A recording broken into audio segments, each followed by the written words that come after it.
then they accelerated the commitments of the others. In other words, they put a higher priority on killing Jews than their own survival. The survival was in question. They were losing. The leadership knew they were losing. You would think they would run for cover. They do all kinds of increase the commitments of the ovens and whatever. And when you see that document, it hits you between the eyes. You realize it's not a question of some theory or some policy. No, it's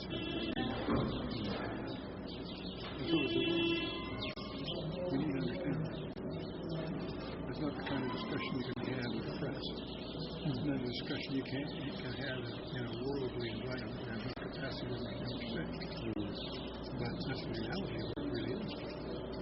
And that's why you go to Ephesians 6. Paul doesn't say take the most important piece. No, he says take from the whole armor of God that ye may be able to save yourself. And we need to know what each element is. The most important study is to study the armor of God, each element, what it is, what it means, and how you use it, and be careful. And we need to do that. Normally you prepare for the battle. We're already in it. We're on enemy turf. So that's another issue of urgency. So we pray for the peace of Israel, of Jerusalem, and not for Israel. Is that because the rescue of Israel is tied to Jerusalem and to this place? Okay. No, because it says Jerusalem, so I was wondering if there was a specific reason. Yeah. I'm just quoting the scripture. I have a problem praying for the peace of Israel. I'm more critical of this than I'm in Jerusalem. Because Israel should be starting to act like they're a sovereign nation. They're not supposed to be put around. Why do they have such poor stewardship to their holy sites here? Because it's not an agenda. And I'm not talking about creating a theological agenda for them, but certainly a stewardship agenda for their own heritage. And they should start acting like a sovereign country. So I'm critical of Israel in that sense. I don't know why they don't annex the properties. I don't know why they put up with the foolishness. And I think that if I understand Psalm 83 correctly, the day is coming when they're going to say to the world, up yours, and just go do it. And the world will scream and shout and grumble. They'll be too preoccupied with their own problems to do anything about it. Right. And Israel will prosper as a result. Yeah. So anybody that just taped that, please just delete just that one little section there. I'm just kidding. If that gets on Facebook, you lose yourself. Yes, God. I was at Calvary Chapel. I taught there for 25 years. And I went there to the crowd, a couple hours big late. I said that I have to apologize to you guys. I taught here for more than 20 years that once saved, always saved. But that was before I saw the way you behaved in the parking lot.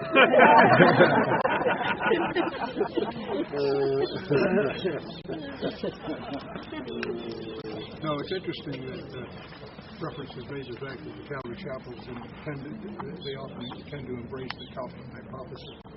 And because it was so popular in the 70s, partly because Hal embraced it for a while. I'm not sure he still does, but the point is that the thing that I'd like to see us committed to isn't a view of north or south or middle. I'd like to see us committed to scholarship, searching for the evidence, and showing respect to scholarship.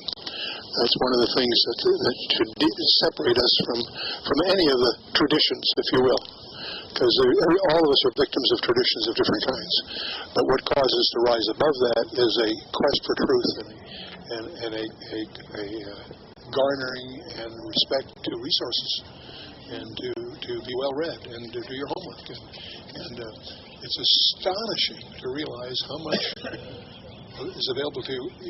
All of man's knowledge is only a couple of keystrokes away.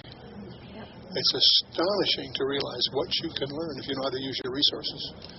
And so what I like us to be bound together by is a hermeneutic, putting a very, very high value on the Word of God, and being committed to scholarship.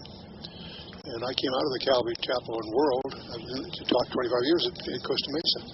But I have to, one of the reasons I've distanced myself to some extent from all of that is they don't have a real commitment to scholarship. And they have a commitment to some of their own urban legends, and fine, okay. But that's something we should rise above. And that's what warms my heart when I see KIers asking the penetrating questions. That's great news, because we want to raise up self-feeders, not people that are parroting Chuck Missler or Dan or whatever, but are avaricious for truth and getting behind the text and what does that really mean, and getting into and it's a quest, and that's the heartwarming thing in KI, is to be self-feeders, not dependents.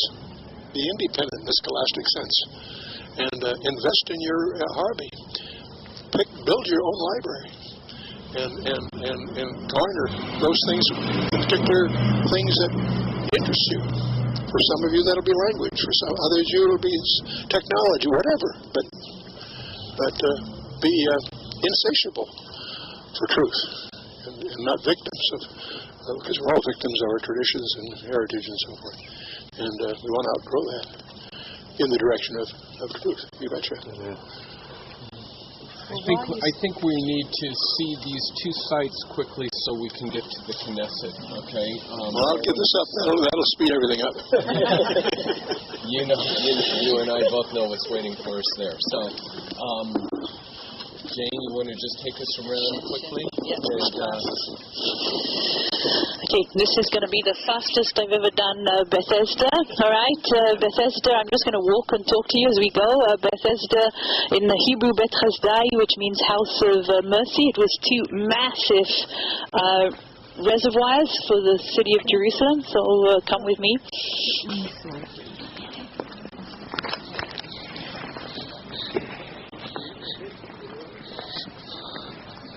I think one of our group might have lost that. Do you want to announce it?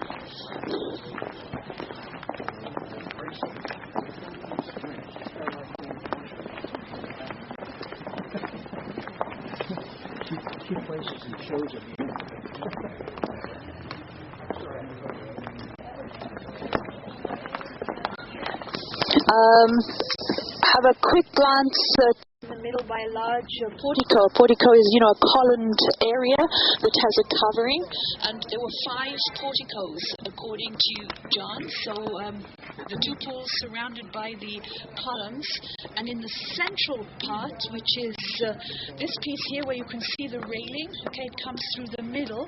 That would be the bit that's shown in the plan as the dike. And the northern pool went as far as where you see the cypress trees, and the southern pool went almost as far as the ladies' restroom down over there. So where we're standing now is actually in the pool, okay? It's huge, it's enormous, and it's deep. Look how far down it went. Forget all the other stuff that's on top, the church remains, and so on, that comes much later. And of course, Jesus appears here. It happens to be a Shabbat. The story goes, the superstition in those days was that all the sick and the lame hung out in that central portico, and when the angel stirred the water in this southern pool over here, look how deep it is. It certainly would have been deep during the winter time when the water came in. When whoever, managed to get in first, when the angel stirred the water, they were the ones that were healed. It's kind of a strange superstition.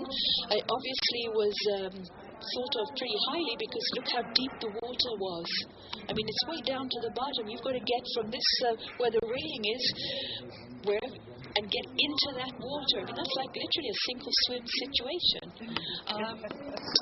the idea was that the water came from the aqueduct that brought water into the northern pool, and if you look at the little drawing again, you'll see there was an opening at the bottom, and it seems that when the northern pool was filled, of course, they allowed the water to run into the southern pool, and maybe that water coming from underneath was what was in their idea, the angels stirring the water.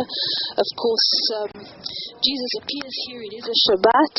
He sees this poor guy who's been here for 38 years, and it may have been very convenient for him just to hang out and wait for alms or something like that. Look how close you were to the area of the temple, and of course he asks him, he picks out one guy out of the many that would have been hanging out in this area that were lame or sick or for whatever reason, and he asks him, do you want to get healed? That's a pretty loaded question, and of course he answers with an excuse, I have no one to help me, get into the water, and so he tells him to pick up his mattress. Remember, it is a Sabbath, not one murmuring about healing on the Sabbath. We covered that in Capernaum.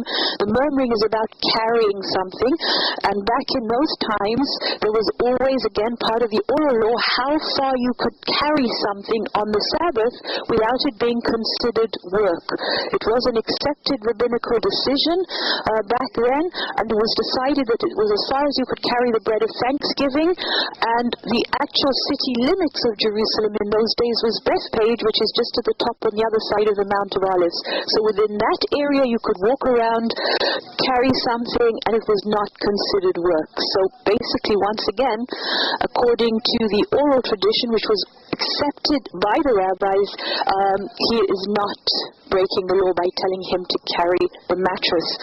Later on, of course, all this is destroyed. It gets built with a massive church at the time of the Byzantines, the first period of Christianity, destroyed, rebuilt by the Crusaders. By then, their little church over the site of the miracle is pretty small. They build this huge church. We'll go in there and have just enough time to sing one hymn, but it is very special because the Crusaders built their churches for chanting, not for teaching.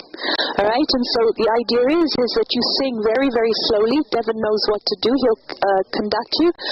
And this church is a Crusader church because it was never destroyed by Saladin after 1187 because of it was given as a Muslim seminary. You can see the Muslim inscription, and given or bought back by Napoleon, given to the White Fathers when Napoleon came on his Middle East campaign. It echoes a 7-second echo. That's why you're going to sing slowly, okay?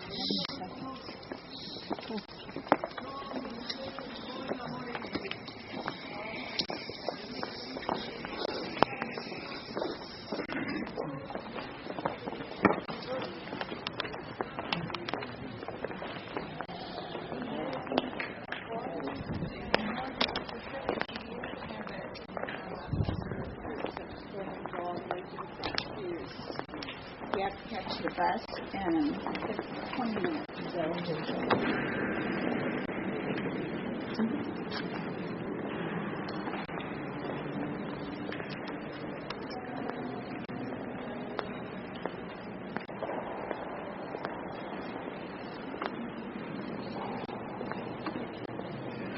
I'm just returning the favor.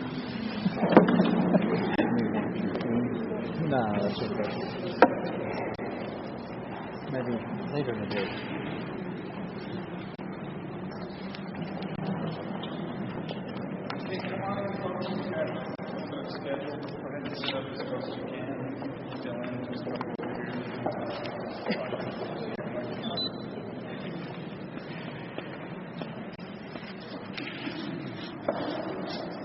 You can tell the acoustics are quite ambient.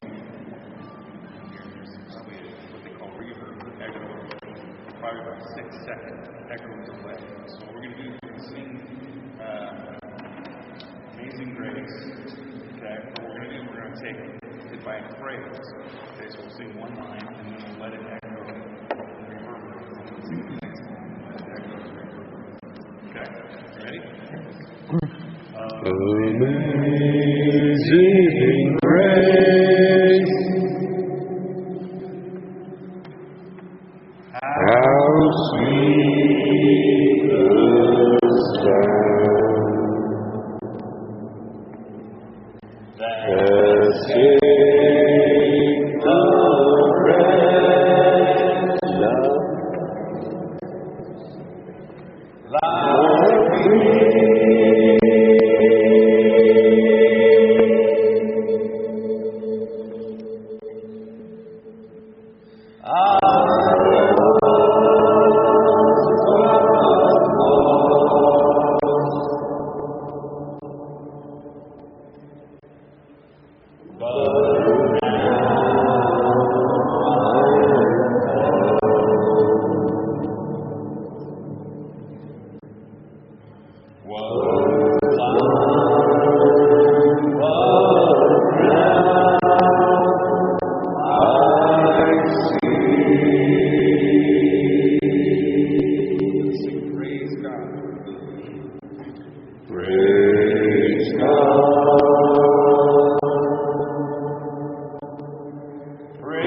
Praise God. Praise God.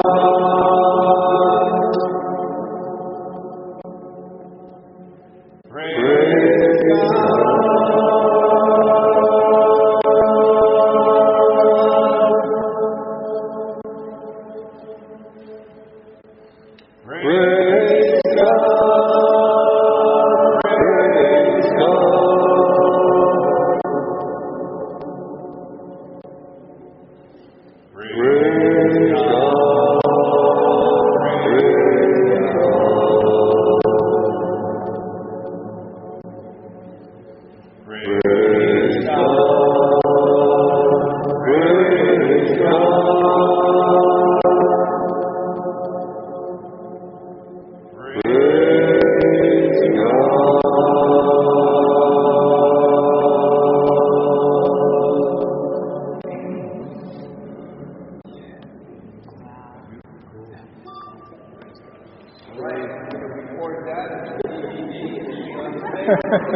So we really need to make our way to the bus at this time. So again, stay between the flags.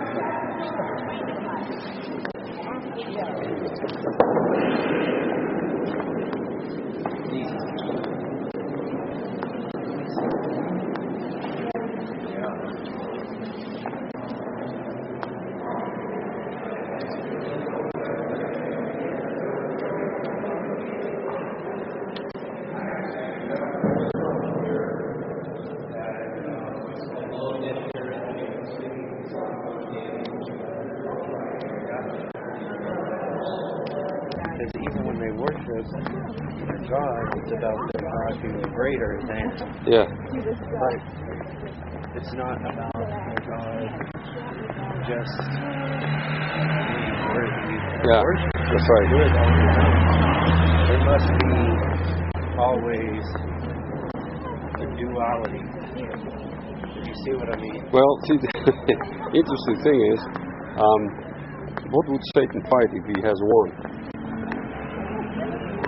Yeah, Same thing, right? Because he is the one who actually is the one who wants to be greater. Yes, Because he knows he's not. Exactly. So anyone who aspires to be greater apparently is not. Right. So they actually do what their father says. Yes. Their father says, Yes. I want to be greater. That's it. So tell him to. And he says to his children, which are Muslim, hey, you got to tell me I'm greater. That's it. Yeah.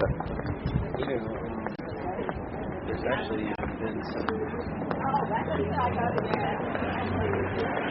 close to get new cause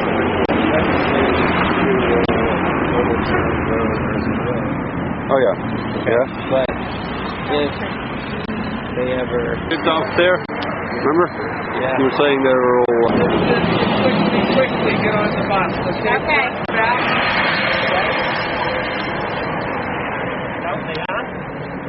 Okay, these are all the Muslim graves. I wonder what that word That's the temple wall.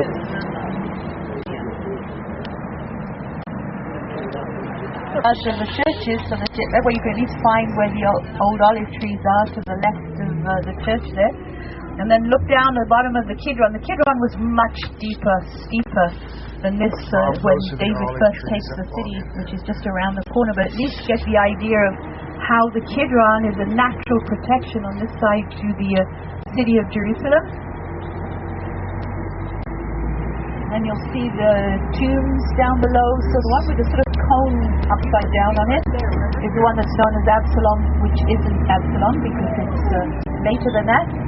And then you've got the triangular-shaped roof, Zechariah, the one with the columns, Jehoshaphat, and then Bnei Hazir, which was a family that actually helped to gave some money to Nehemiah to help rebuild the walls of the city. And then all the way behind the Arab village, which is on the far side of the Kidron, the village known as Silwan. Tomorrow I'll show you, it's all built on tombs from the house of Judah, the aristocrats and the wealthy that had these beautiful family tombs all the way across there. And completely the buildings there have all covered them. In fact, they actually used the tombs for their cellars in the early days before they had refrigeration. And down here on the left, the area of David City, and then the staircase that led you up to the Temple Mount, and the area of the public ritual baths. People ritually immerse themselves, and tomorrow we should be able to get that in as well.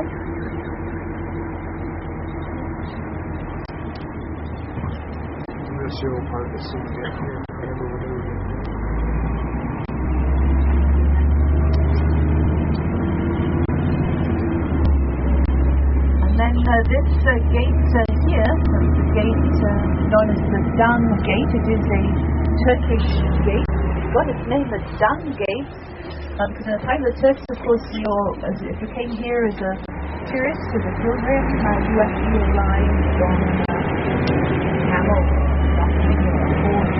tied your animal outside the gate. What is left behind gave the name the gate.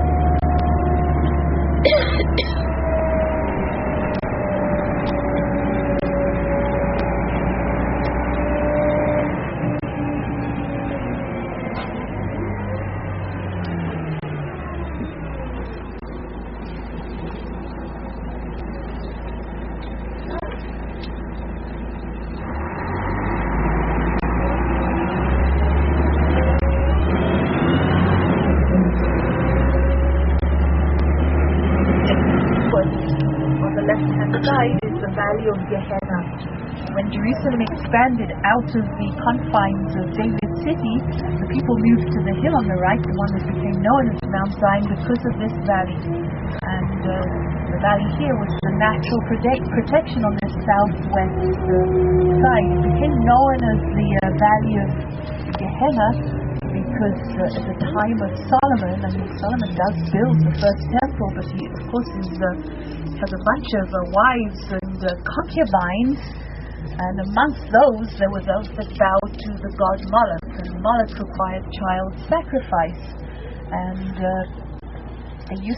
Moloch was represented, it was this sort of terrible metal sort of image of something that was like an oven with its arms outstretched, and they would put the children, the babies, into the ovens of Moloch. And you can imagine the screams of the children as they were burnt to death. And so it was always equated with hell. Another word for hell in Hebrew is tophet. It comes from the Hebrew word top. They used to beat drums down here to drown out the screams of the children as they were burning. And so that's how we got the name of the drums. Here on the right-hand side, there is a building, long building, crenellated rooftop, has the 12 ground floors, and that was the first homes that were built outside the walled city in 1860. No one lived outside the walled city in 1860, but there were so many Jews living in the Jewish quarter, far outnumbered any of the Muslims living in the rest of the city. And Moses Montefiore, on one of his journeys to his country, saw how overcrowded it was and said, you can't live like that, it's way too overcrowded. You need to live outside the walled city. And he, together with a man from New Orleans who gave some money, a man by the name of Furo, built those first 12 apartments. But the people were terrified. The Jews came out during the daytime, but at night they rushed back inside the city because the city gates would be locked at dusk, and they felt much safer to sleep within the walled city than to actually move outside. It took a lot of persuasion, and eventually the building of a windmill that was supposed to give them some kind of occupation. The problem with the windmill was that it was a Turkish train station at the time when you came here by train. Remember, the Turks put in the massive railway system. Back in the time of the Turks, it took you 4 hours to come from Tel Aviv to Jerusalem by train. We now have a more modern train station where there's a place where you can actually park your cars and use the train, but it still takes you about an hour and a half, an hour and 45 minutes to go to Tel Aviv by train, and you can drive with that when there's no traffic in about 50 minutes. So it's more for the fun of riding the train than anything else that people use it. Every year.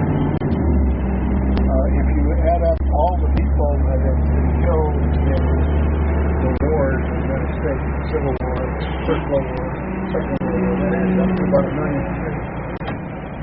But we murdered million more every year. And we found it in more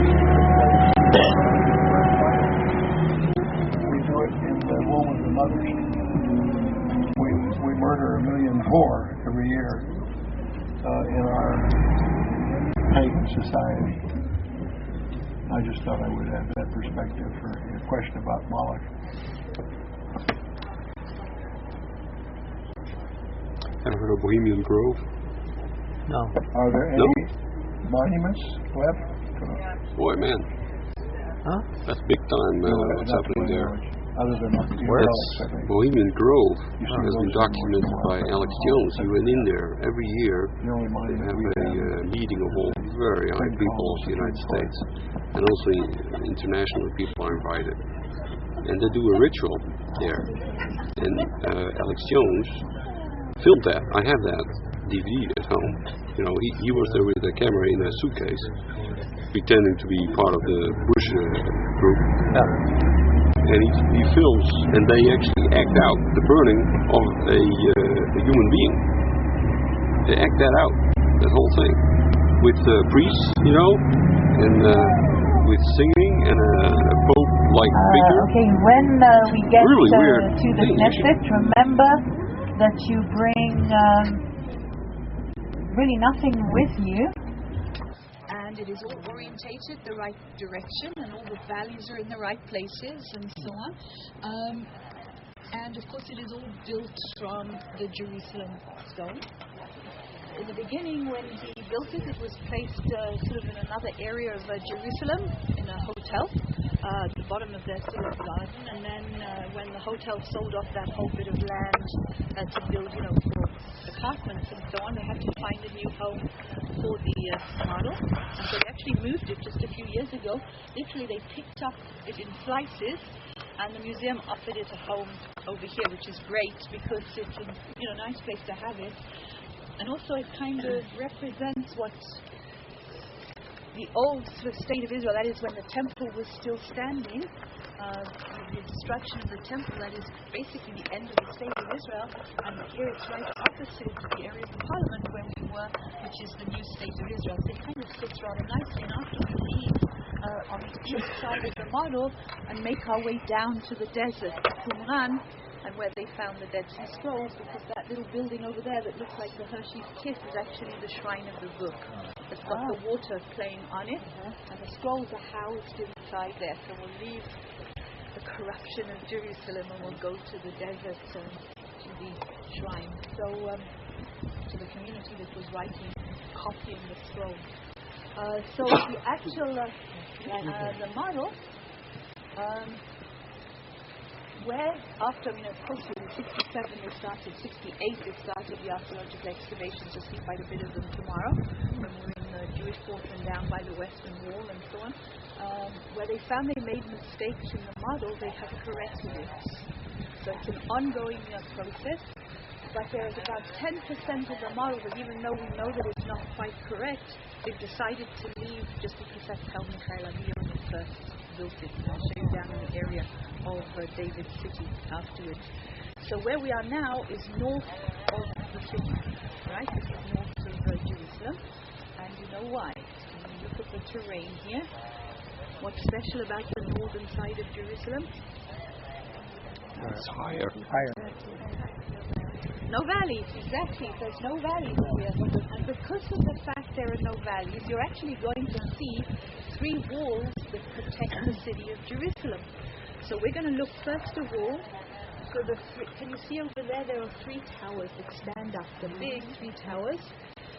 Take a line from the 3 big towers directly to the retaining wall of the Temple Mount. See the big wall around the temple? You can see the temple with the gold at the top of it over there. That's where we were on the Temple Mount this morning.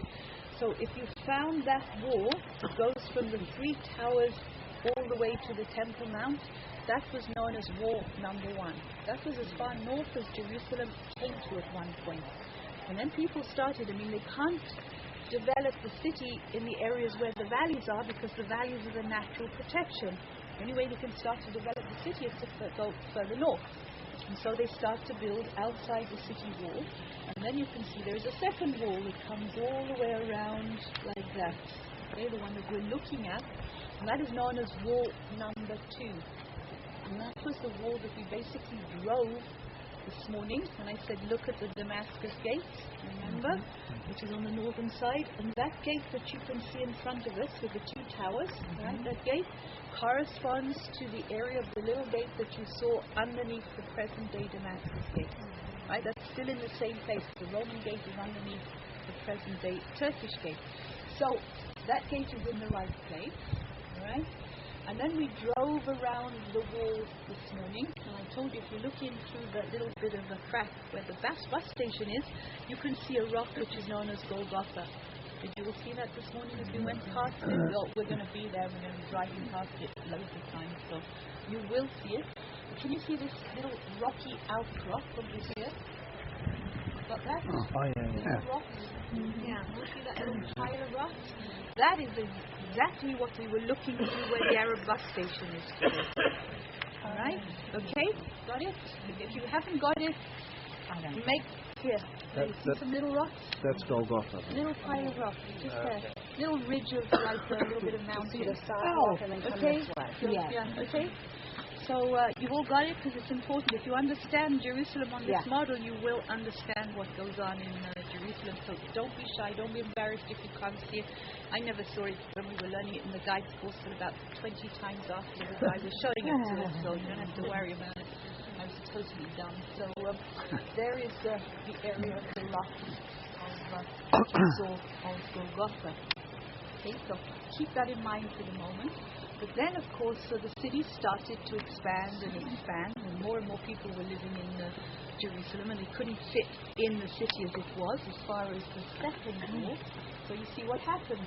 They moved outside the city once again, and they started to build really beautiful homes and villas, and you can see that they all had little water systems. If you look in the little yards, you see the little wells, water systems built that collected the runoff rainwater and so on. All these houses, where I told you this morning where the tram was, we saw the tram going through, and I say they had a real hassle building that, the lines of the tram, because they kept finding these Roman villas, and they kept having to stop and excavate the villa before they could continue building the tram. So this is the area of the third wall, and in the year 44 AD, a guy by the name of Herod Agrippa, grandson to Herod the Great, said it's not safe to live outside the city wall, and so he built this wall. Okay, this is the third wall, and Jerusalem as a walled city never came as far north as this again. The furthest north that the city comes today is as far as the second wall. Now, what is important to understand, I've shown you the little area of Golgotha over here, and that is the area of the Garden Tomb. Understand that the crucifixion takes place somewhere around 30 AD. This wall is built 14 years after the time of the crucifixion. Because it is very important to understand that no crucifixions and no burials took place inside the walled city. So at the time of the crucifixion of Jesus, this would have been outside the walled city. So even though you see it here inside, this wall was put here in 44 AD. Okay, that's clear?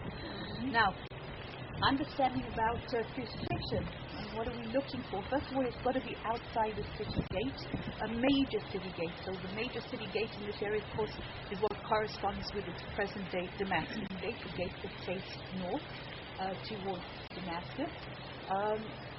We know that we have to look like for a rock that looks like a skull. So you'll see this one over there. If you look at it, when we do look at it from the Garden Tomb area in the garden, you'll see you'll just stand there and take pictures, and you can see the skull. And that's what Gordon's cartoon saw, a rock that looks like a skull. And you've got to have a place of rolling stone tombs. They had family tombs in those days.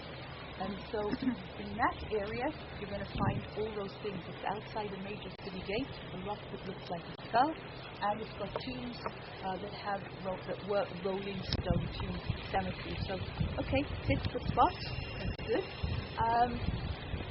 And you have to understand that, all the movies, if you watched Mel Gibson's Passion or whatever you've watched about crucifixion and everything, when you look at the artwork, you always see those three crosses on the top of the rock, right? Or on the top of the nice green mound that everybody paints, etc. And it's sort of over there somewhere, and you're looking at it over there in the distance. You have to understand that the Romans did crucifixion right on the road, right close to the road, as near to the city gate as possible. And they were an example of what should happen to you as a non-Roman citizen if you did anything against Rome. Okay, so it's not up high on a cross that's sort of over there and up high. The cross is the same level as you are. And in this country where wood is kind of scarce and rare, usually they used either a piece of tree that was already there. Sometimes it was still a live tree they just used. They just hung you up on the live tree, and they would kind of fold you onto it. Completely different from any artwork that you might have seen. And in the museum they actually have a heel bone that they found. It's the only one ever found in the world with a nail still in it from someone that was crucified, so you can tell exactly how the nails were put in. And the heels were actually pinned into the sort of central part of the cross. And the crossbeam was the only bit that the prisoner carried. Right? He doesn't carry the whole cross like you see them lugging around in the movies and so on. No way can a prisoner ever carry a piece of wood that's big enough to be put on. They carry the crossbeam. The upright is always in position. It's always on the road. And as you walked along the road, you looked into the eyes of the people that were being crucified. And you understood the suffering and so on. They were on the same level as you are. So what you have to picture is that the crosses would have been down at the bottom of that rocky outcrop and not somewhere at the top, okay, and at the same level as you are. So we've seen that bit. Now we're going to go around the corner over here. And if you don't understand something, no, really, make sure that you stop me.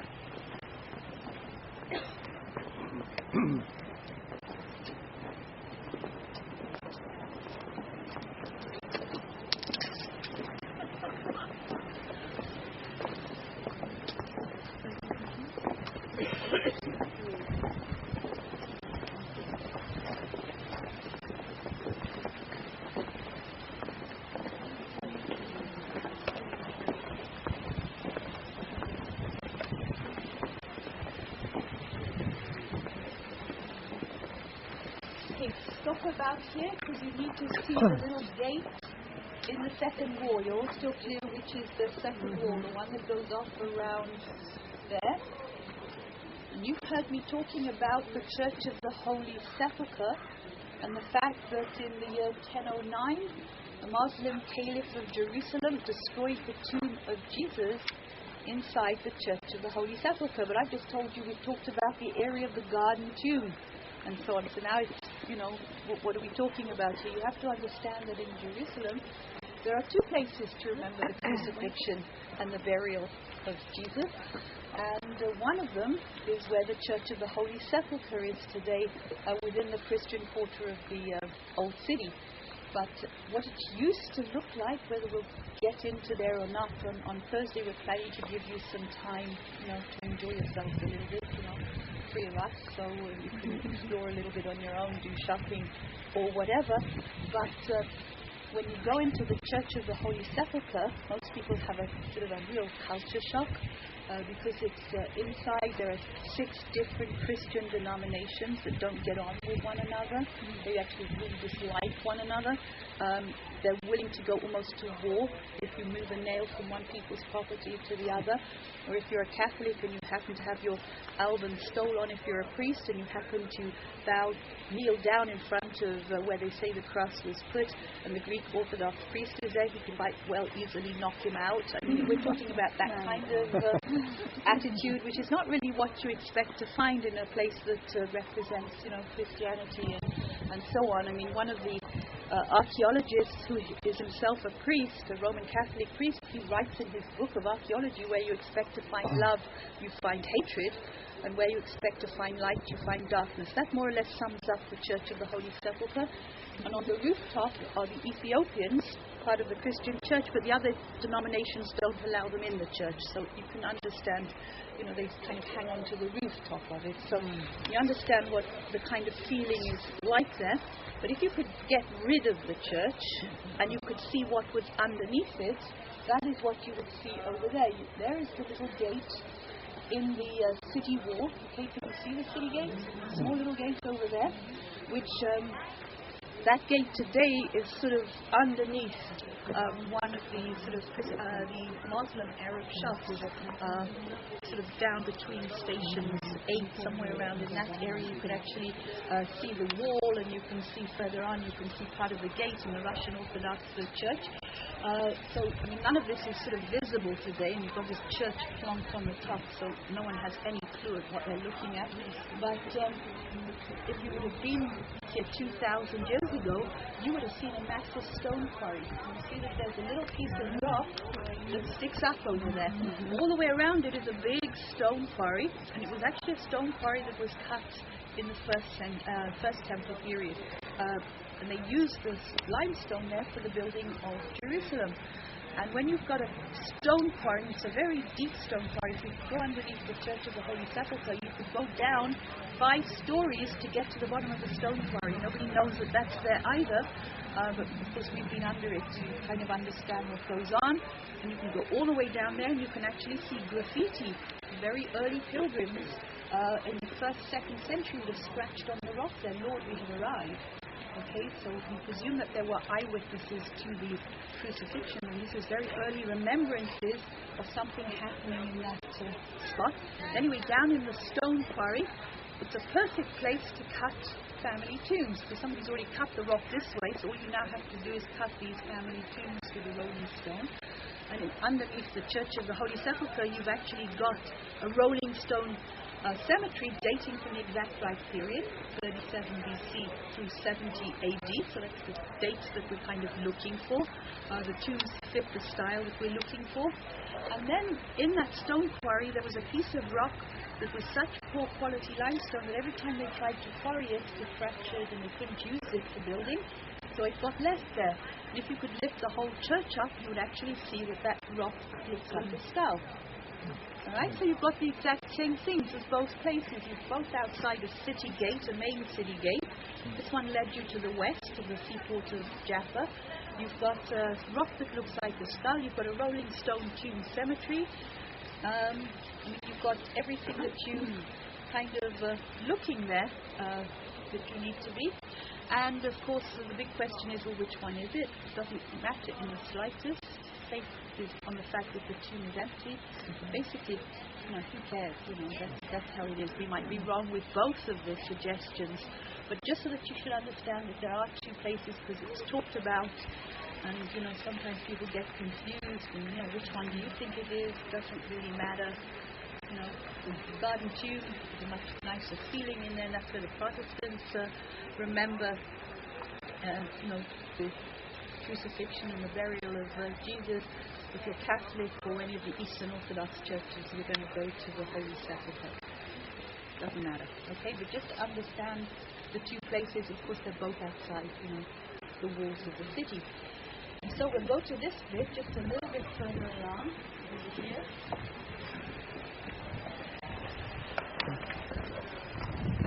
Stop right here by Herod's palace.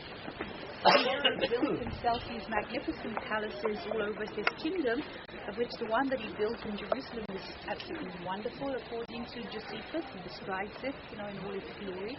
And so here it was. But Herod, who had this, background that was sort of not really Jewish, and the Jewish people really didn't like him, he was all trying to encourage the Jews to like him by refurbishing the temple, etc., built his palace right on the edge of town. Right, the valley that's going off around the corner here is the valley of Gehenna, that valley of hell that we drove up. We didn't get quite as far as the area of the present-day Jaffa Gate. The present-day Jaffa Gate is sort of in the area of the tower over here. And so it was beautifully decorated with columns and gardens. Herod loved plants and flower pots and statues and all kinds of things like that. And so a magnificent palace. The only problem was that on the one hand he doesn't want to be inside the city because he doesn't, he wants to get out quickly and get to his palace of Masada, his escape palace, if somebody's after him. On the other hand, on the edge of town, it's also not the safest place to be, so he built himself 3 massive towers right by his palace to guard him. That's what they are. They're guard towers. He names them after his brother, who's called Pasael. This is the big one. The next one along, Hippicus, was a good friend of his, and the prettiest of the towers, because they had like palaces on the top, was named after that beloved wife of his, Mariam. Right? So his first wife, Nabatean princess, divorces her. Second wife, Mariam, is the royal princess, and that's it. His father makes the marriage. She's the one that gives him the claim to the throne. He's crazy in love with her. You have to understand, she was drop dead gorgeous. It was a great big love affair. He's thrilled that his father arranges the marriage. Everything is absolutely wonderful until all of a sudden he realizes that he's really not that popular, and like, how come he's the king of the Jews, and even though he's married to Mariam. And so what he does is he takes Mariam's youngest brother, a guy by the name of Aristobulus, and makes him the high priest in Jerusalem. Aristobulus was very charismatic. He was the perfect choice to be the high priest, and people flocked to the temple, and it looked like Herod had done finally the right thing. He made a good choice in his appointment to the high priest, sort of thing. Member of the royal family, good looking, had everything that you needed to be sort of high priest. The only thing was that people were flocking to the temple. Aristobulus became more and more and more popular, to the point where his popularity far outshone that of Herod. Herod then becomes insanely jealous. How come Aristobulus is so popular? Why am I not the popular one, etc., etc.? And so he decides, I don't really need this Hasmonean side of the family. I am now king of the Jews. He invites Aristobulus. Imagine this young high priest. He invites him to his palace in Jericho. He asks Aristobulus, would you like to learn to swim? Have you ever been swimming? Aristobulus says, no, I've never learned to swim. Poor guy. Herod had in all his palaces, you have to understand, a swimming pool. Didn't matter where it was, in the heart of the desert like Masada, he has a swimming pool.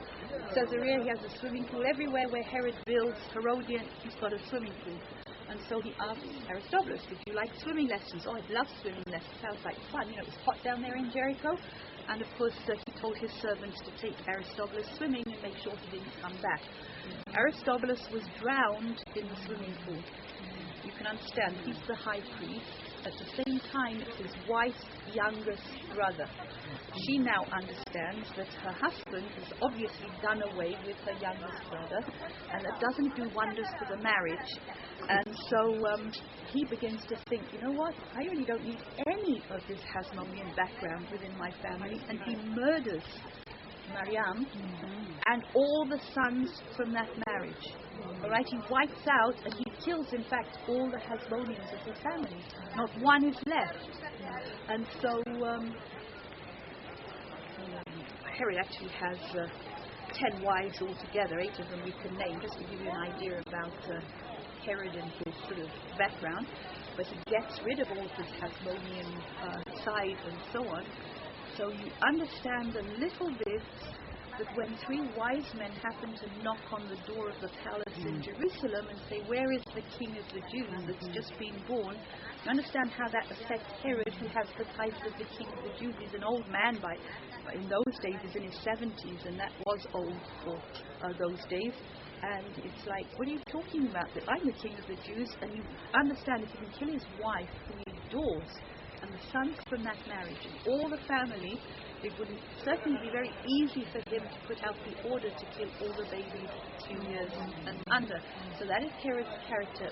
A week before his death, he knew that the Jewish people were going to go into great excitement that he was dead, and so he ordered 5,000 Jewish priests to be killed, so that the country would be in mourning for the priests and would not celebrate the death of Herod. Unfortunately, Herod died before the edict was went through, carried out. So just so that you should understand who this Herod guy is. In fact, he was so devastated after he killed his beloved wife, Mariam, that he had her preserved in honey. And that's all, in all seriousness, he did. So don't call your wife. Seriously, maybe that's where it came from. Wow. I don't know,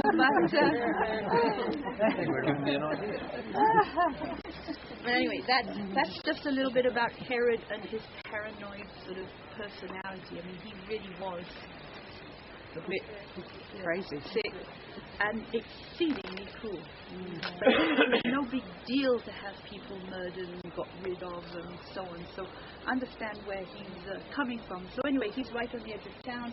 The towers are there to protect him, and all the way around was the area of the upper city, which was where the priestly families lived. So tomorrow when we're in the Jewish quarter, underneath the present-day Jewish quarter are the basements of the houses that you can see here.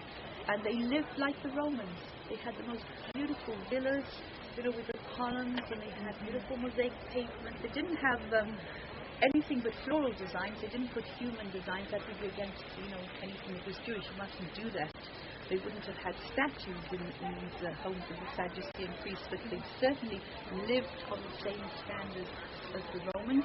They had the best view up here of the temple, and they had the best breezes from the Mediterranean.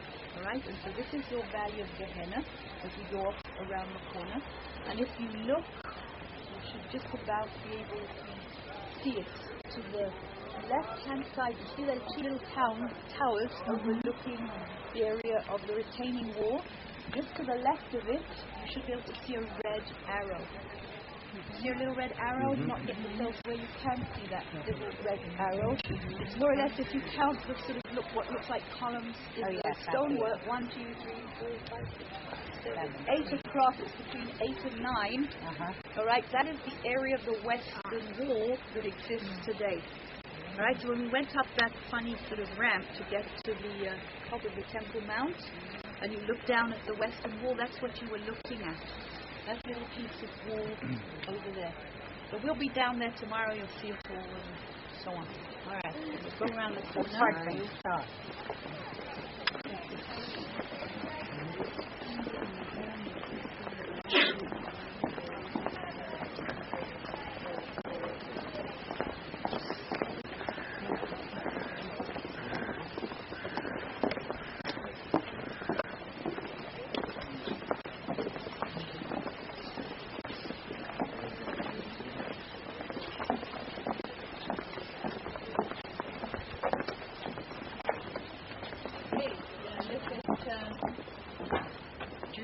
From this angle, which is down at the very, very southern part, and this valley, all the way down here, is the Kidron Valley. Okay, because it's important for you to understand the valleys. If you've got the valleys of Jerusalem, you've got Jerusalem. So this is Kidron. The valley that follows along the edge of the retaining wall comes down through here. Okay, you can see those bridges and so on. That is the Central Valley or the Tyropean Valley. And this valley that goes off around the corner is the Valley of Gehenna, the Valley of Hell. Alright, this one. So now you've got these three valleys. Now, when Jerusalem is first settled by the Jebusites, they take this little tiny triangle over here. You can see the big houses. Get rid of those big houses as long. Just look at the little tiny triangles. Don't even go up as far as the area of the Temple Mount for the moment. Just look at the valleys. The Kidron and the Central Valley through here. You can see there's a little V like that, of land. That is what, and down at the very bottom in the Kidron is the one spring of Jerusalem known as the Gihon Spring. And David is standing somewhere over on that side, and he's looking across and he sees this little city that he's, even those blind and lame, if they're on the walls, can protect it because of those two valleys, the Central Valley, the Tyropean Valley, and the Kidron Valley. Those valleys are what protects the original little piece of Jerusalem. And then he says, the guy that's going to be my general, which is Yoav, Joab ben Surya in the Bible, he potholes his way up from the water spring, which is down in the bottom of the Kidron. He finds the way into the water tunnel and makes his way into the city, and he takes the city from the inside. That then becomes the original city of David. Right? When we talk about the very first part of Jerusalem being the capital of Israel, we're talking about that little tiny triangle of land over there. That is the size as it was at the time of David. And then, remember, he buys the threshing floor, and the threshing floor is up there somewhere in the area of the Temple Mount. Okay, so understand that it was much higher up, and at the time of Solomon, he will build the temple up there, and then he will build a wall that will go around the temple. So all of Jerusalem in the first temple period was the little city of David and the area of the temple of Solomon, a wall all the way around it. And remember, there's no platform or anything. You walk up the hill to the temple. So tomorrow you're going to see all that at the city of David. You see the movie about it. It'll make no sense maybe, and you'll kind of picture how it used to be. And then the northern kingdom is destroyed by the Assyrians, and there's this big population explosion because Jews running from the northern kingdom come and settle down here, and they can't fit in this little tiny piece of land, and so they go and settle on this hill because of the valley of Gehenna. Always understand that they settle within the valley so that they're safe. Okay, and it isn't until Hezekiah, which is of course his king in Judah, after the Assyrians have destroyed the northern kingdom, when he knows that the Assyrians are on the march and Sennacherib is making his way to Jerusalem, he builds a wall all the way around the people that were living on this hill without a wall. Right? So he adds this wall, and it goes as far as the first wall.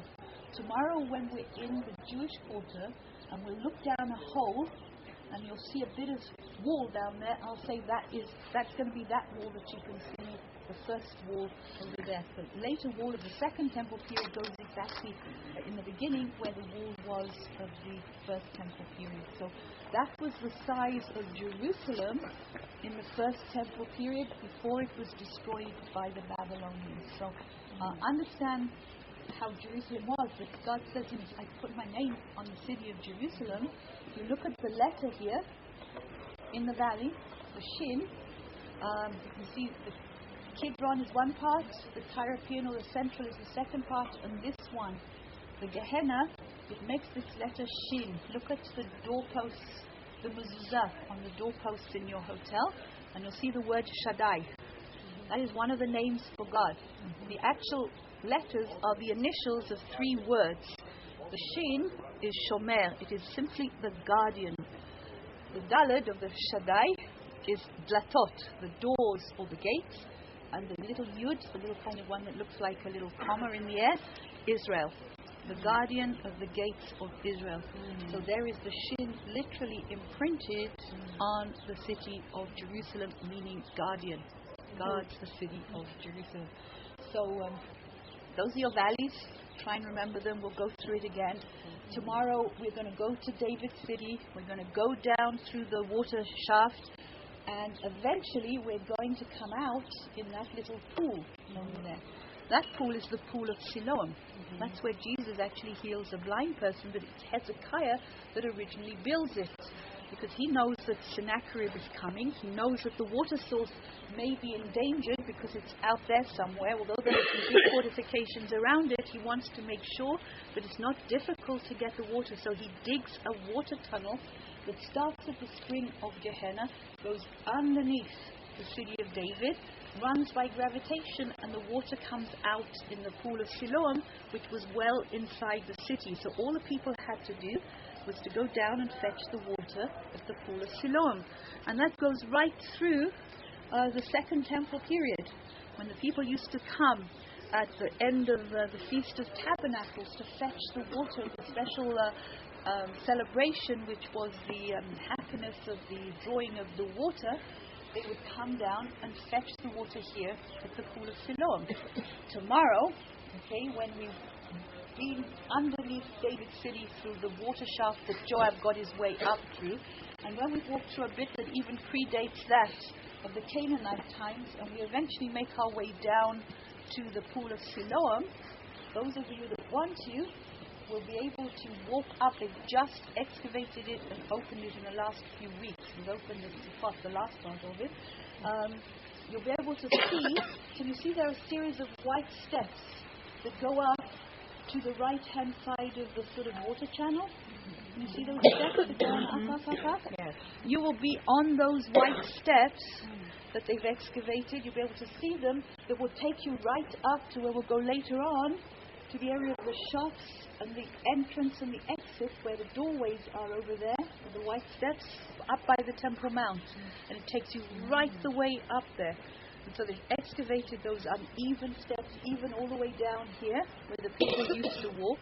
So you'll really be on a part of Jerusalem that very few people have been on yet, that is excavated, and you can say, yeah, for sure, Jesus walked down those steps. That is without a shadow of a doubt. You know, he goes down to the pool of Siloam. That is the way down to the pool of Siloam. You went down that staircase. But at some stage, you're also going to find yourselves in the water sewers of Jerusalem from the Second Temple period, because here in the model, they've left the sewers open. We now know that they were far more sophisticated than that, and the sewers were closed sewers. And you're going to go all the way up through the Second Temple period sewers to the top. Underneath the whole of the modern, the wall, the road and everything else will be in the sewers, just like the people in Jerusalem when they were running from the Romans at the very, very end. The temple was burnt. They had nowhere else to go. They knew that it was death or captivity. The people ran with their cooking pots with food in it down into the sewers down there to try and get out of Jerusalem or to try and save their skin. And the archaeologists have found the cooking pots still intact. They got the people out, because you'll see where they bashed through the top of the sewers to get them out. They left their pots in there. So you'll be right to the last stand of the last people in Jerusalem as the temple was burning. So pretty dramatic, but that's how it's going to look, all right? So picture David's city. Now you can see that the fancy upper part of the city was where the wealthy Sadducean priests lived. They made good money, and they lived in the beautiful homes like the Romans lived. But the poor people of Jerusalem lived in the little terraced houses all the way down. And actually take away, this is the bit that they've left of Aviona that they allowed to keep there. Josephus tells us about the homes of the Freemasons in this part of Jerusalem, and those are the homes of the Freemasons that were left. There is no evidence archaeologically as yet to find that in the area of David City. What you have to try and picture were poor houses like that, all stacked terraced little houses, and also like that at the time of David. All right, David had his beautiful palace towards the top part, but all the rest were these little stacked houses, which makes it very easy. You can understand how David would have seen Bathsheba in the bath when you've got those kind of houses, all the way around you. But there's an expression in English, the upper classes and the lower classes. It comes from the city of Jerusalem, because the wealthy people lived in the upper city and the poor people lived in the lower city. That's where that expression comes from. So kind of picture all that. We'll go up to those uneven white steps.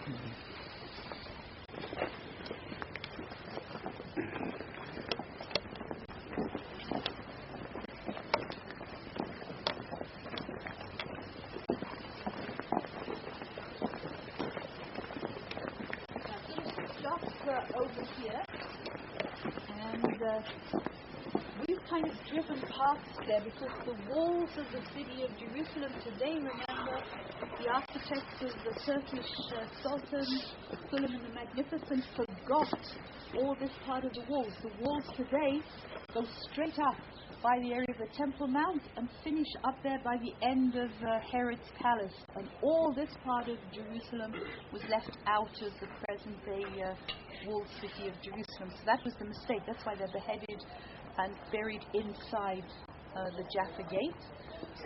But we're going to be on those uneven white steps. When we get there tomorrow, there is a slight mistake here in the model as well.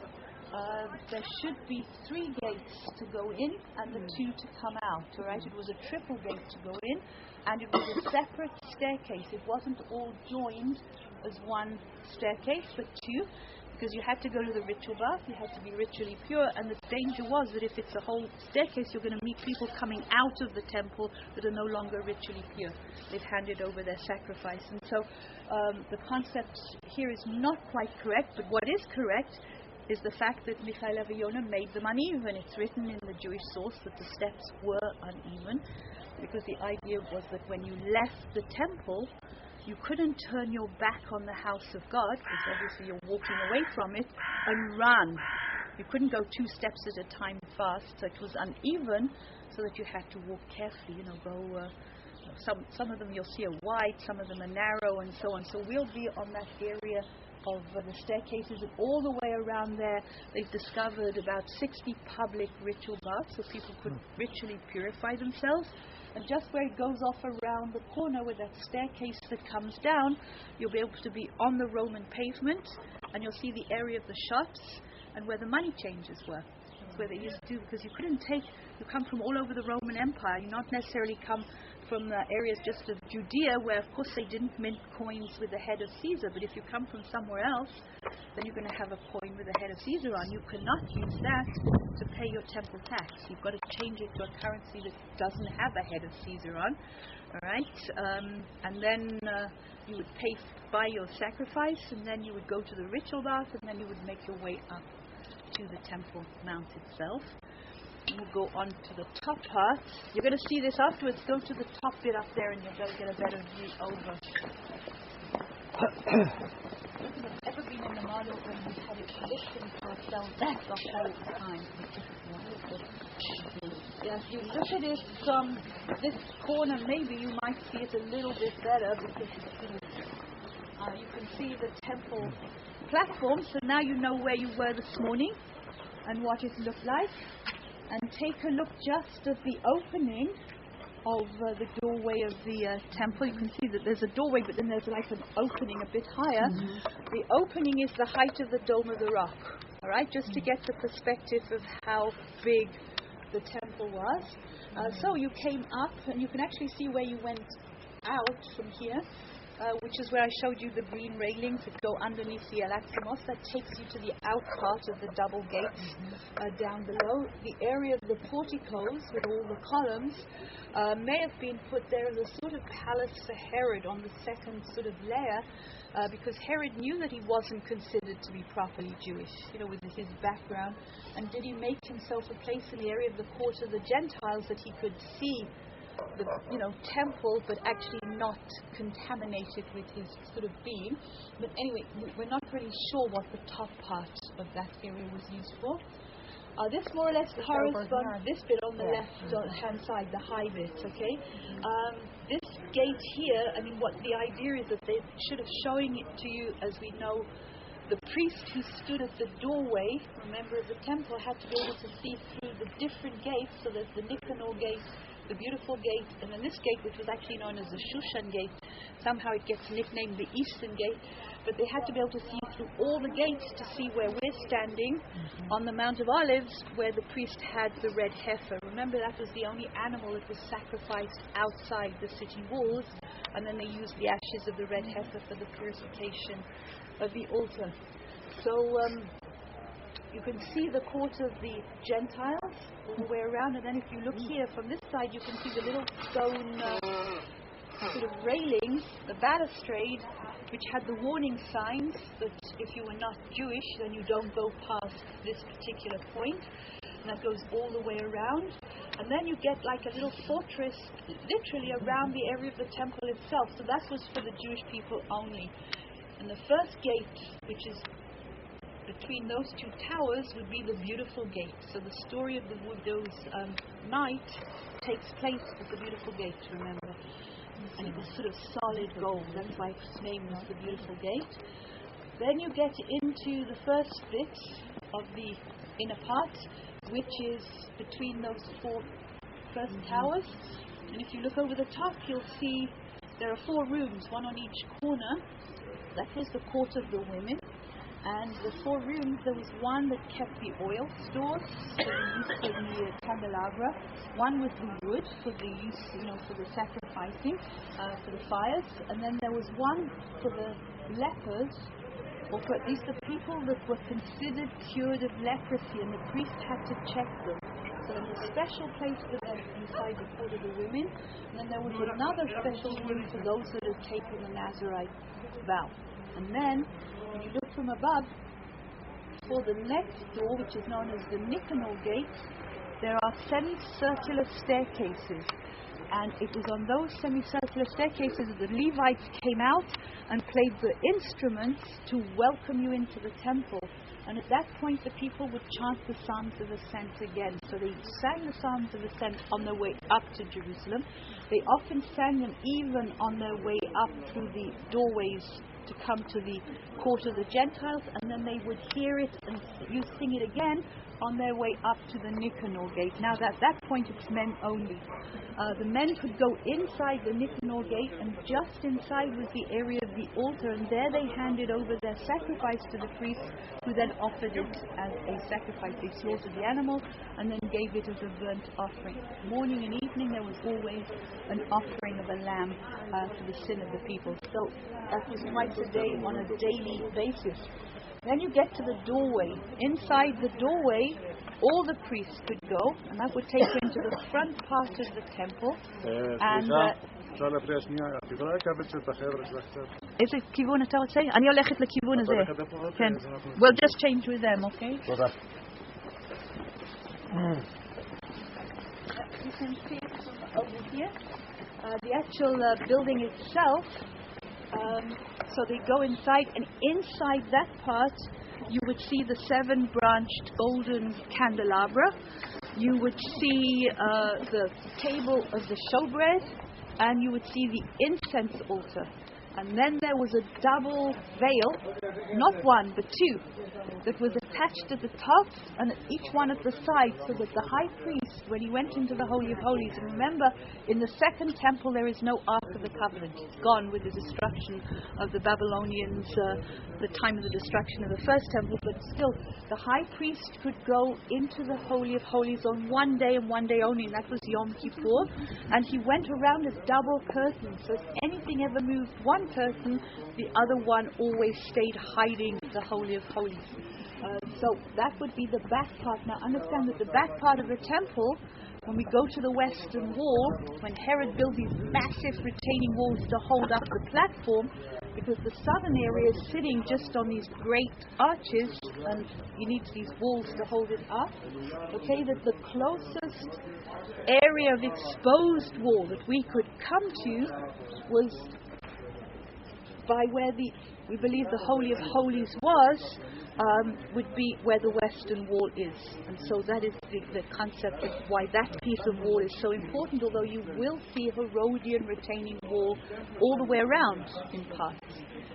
You see that the top of the temple was plastered with gold in a sort of zigzaggy pattern. And the reason why it was all up and down like that was so that the birds couldn't settle on the top. And they couldn't poop all over the temple. It had to be kept really pure. Right?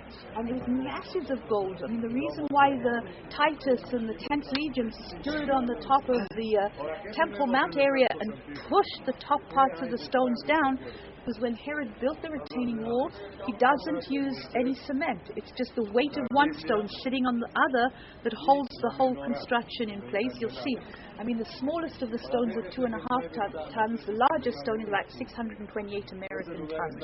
I mean, it's 47 foot long, it's 10 foot high and 12 foot deep. That's the size of the stone. I mean, there's no known crane today that can lift a stone like that. How they got them up there is unbelievable. Because the gold, I mean, the fires were burning so fiercely that the gold at the top of the temple was beginning to melt, and they were worried that it would get into the razor little cracks of the Temple Mount, or the retaining wall, so they stood there and pushed it down so it couldn't happen. They wanted every bit of gold to take back to Rome with them, and so that's why so much of the wall was destroyed. the time of the destruction of the temple. It talks about the fact that the way of the placing of the altar inside, just in front of the temple itself, was placed in such a way that it didn't matter how strong the wind was on the Temple Mount, the smoke from the sacrifice always went up in a dead straight line. It never blew left, right, or anything like that. It went directly up to God. And it tells us in the sort of stories that the women in Jerusalem never wore perfume, because the smell from the incense altar inside the temple was so strong that it would outpower any of the perfume that the women could possibly wear. So those are just little sort of stories. Today we walked out from the area of the Temple Mount on this corner through the gateway, and where the police were sitting, they did excavations and then they filled it all up with a sort of pavement. But you can see a pool. That is the sheep's pool.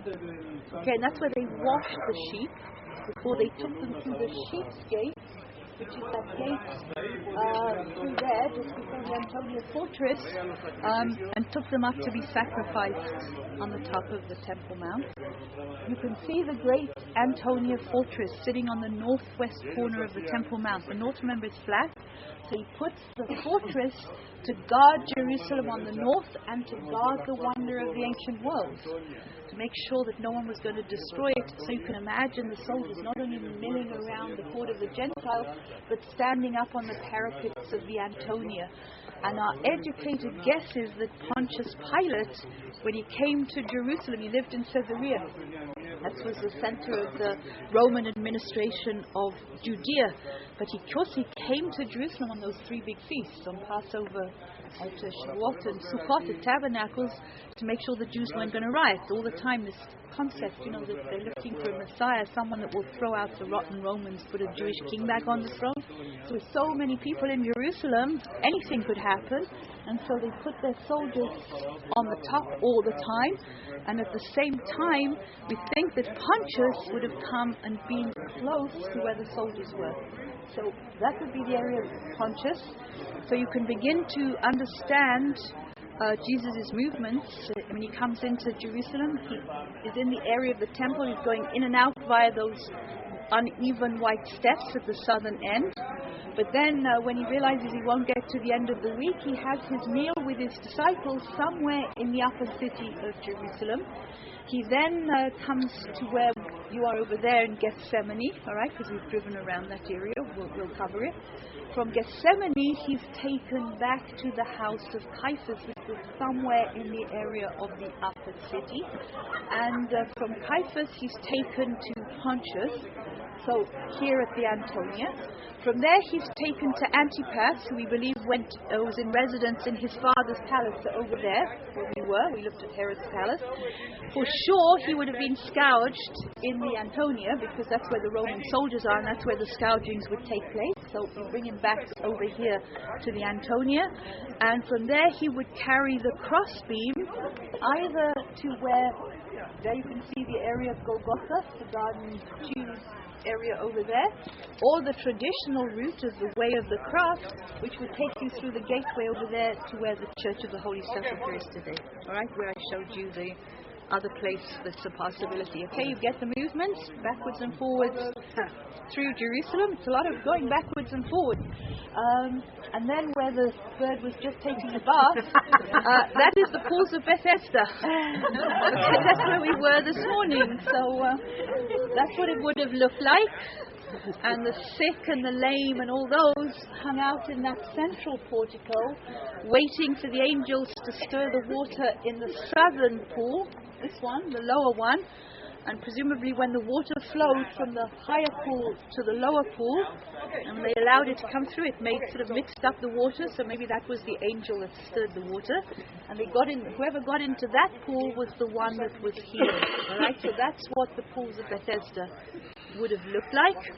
And then we walked out through the little gate, wherever it is over here, okay, which today, of course, there is a Turkish gate sitting there, but by the time Stephen is martyred, the third wall is always already in place. Stephen is martyred after 44 AD. Right? So that gate there corresponds more or less with the gate that we walked out of this morning and came down to the bus. All right? Makes sense? If we only could remember it. You can ask questions if you need. Otherwise, we're going to walk through to the area of the shrine of the book. I mean, if you don't understand something, this is your chance, okay? Because when you see the city like this, you're going to have to picture it when we walk around the city in the next few days, okay?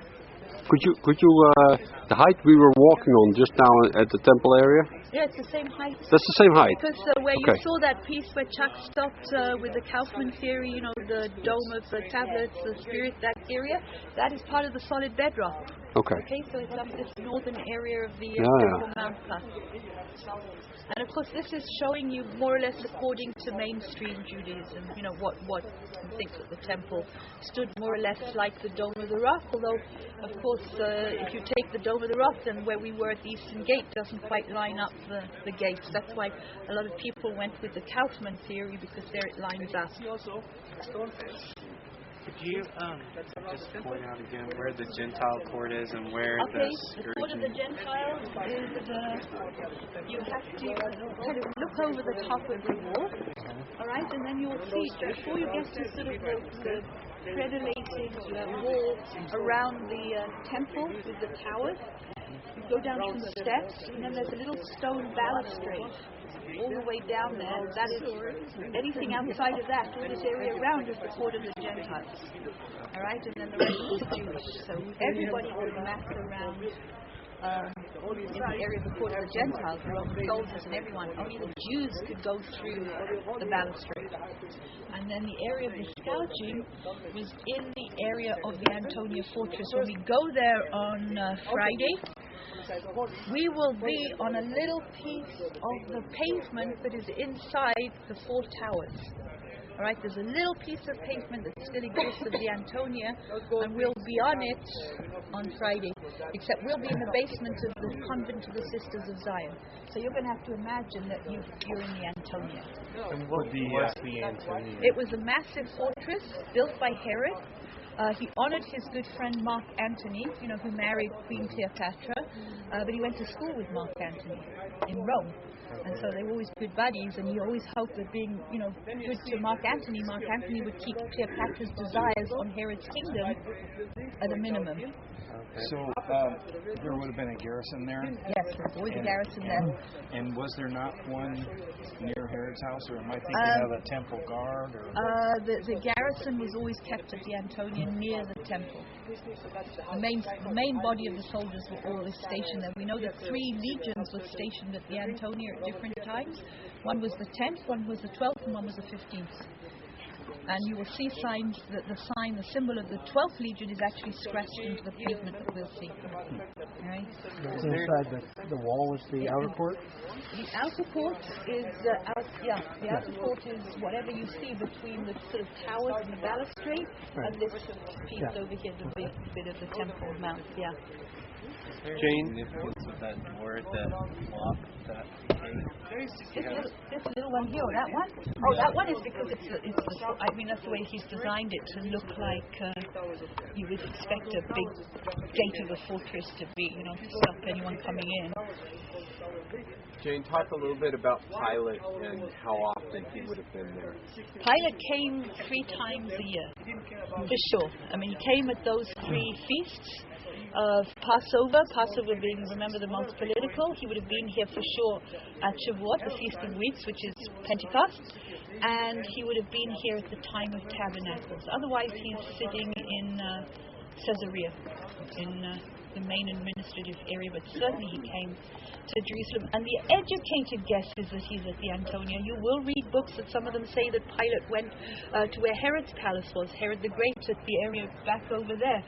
But that's a different theory altogether. If that's the case, then where did Antipas go? We don't think that they hung out together in the same building, and it makes more sense that the son of Herod the Great would have taken residence in what was his father's palace. But it's all a bit of conjecture. But for sure, because the legion is stationed at the Antonia, that the scourging would have taken place there. Did the Gentiles enter through the same door as the Jews, even though they had to stay? No, they came through a different door. they didn't go up through those white steps and so on. No. King Herod got his deity, or whatever it is, not deity, but from Miriam. And was she from the line of Hezekiah? No, she's from the line of the Hasmoneans, which was considered to be the royal family that takes over after Judah the Maccabee gets out the Greeks. And they're from the Aaronic, is that the right word? From Aaron's line. Yeah? Aaron's line. Yeah. From the priestly Oh, I see. Okay. They were not only the kings, but they were the priests too. And Herod makes quite sure he gets rid of all of them. After he gets rid of all the Hasmoneans, he doesn't only get rid of the royal family, but he gets rid of all the priests too. He brings in a new priesthood mostly from Alexandria and so on. And so that's why the corruption really starts to set in with the priests. So the Levites at one point were the kings and the priests at the same time? At some point, yeah. It could be. Okay, we are going to... Any other questions? Are you all okay? All right, so let's go to the Shrine of the Birth, which is going this way.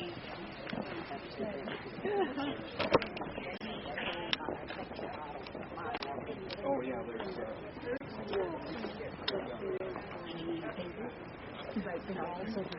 Yeah, the first one.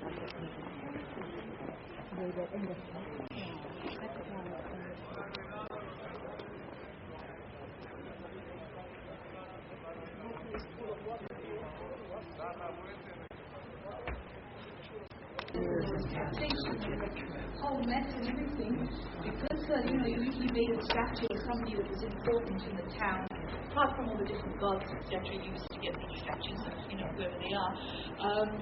So the statues are usually made out of marble.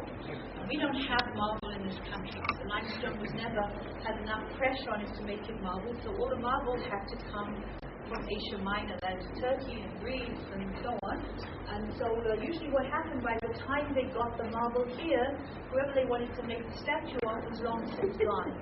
And so what they decided to do was that they would make the body.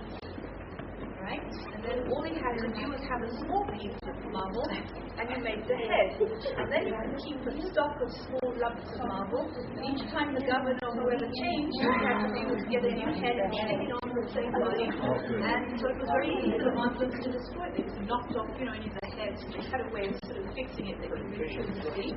And it was very easy. I mean, even if you go in the Vatican today, there's a whole area of just heads.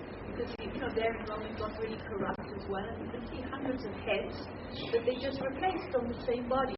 That would seem the most ideal, speedy way, cheap way of doing it. So here you see all these people, going who they are. So what you're saying is the change of power is the goal? That might be an interesting expression, actually. Maybe that's where it comes from.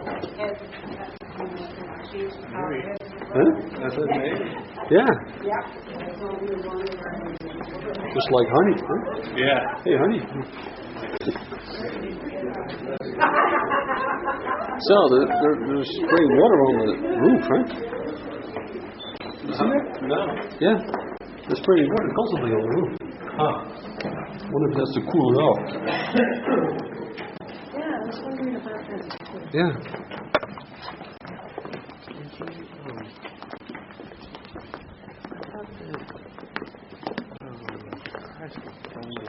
High priest and king at the same time.